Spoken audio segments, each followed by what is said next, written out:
আল্লাহ তাআলা বলেন,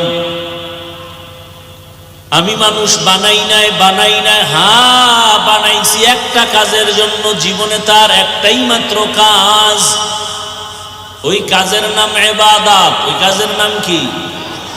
মা খালাকুতুল জিন্না ওয়াল ইনসি বাখা, জুজ ইবাদত নিস্তে মাকসুদ আজ্জাহা।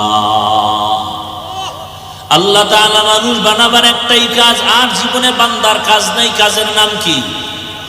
বলেন না কেন সবাই? ইবাদত কি? আমরা মনে করি ইবাদত মানে একটা তসবিহ হাতে নাও, পাগড়ি লাগাও, মসজিদে যাও, জিকির করো, তেলাওয়াত করো, নামাজ পড়ো, ইবাদত শেষ।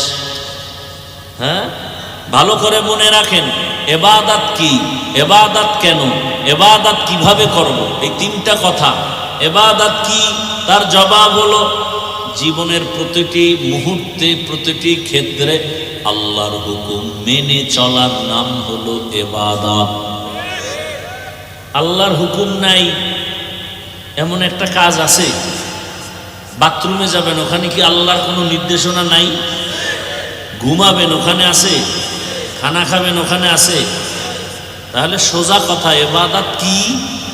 মানুষের জীবনের প্রতিটি মুহূর্ত, প্রতিটি ক্ষেত্রে আল্লাহর হুকুম মেনে চলার নাম।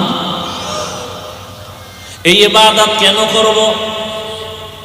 বলে ইবাদত করব যে আল্লাহ আমারে এত সুন্দর করে বানাইছেন, যে মালিক এত সুন্দর কণ্ঠ দান করেছেন, যার বানানো কণ্ঠ এত সুন্দর, তিনি জানি আরো কত সুন্দর।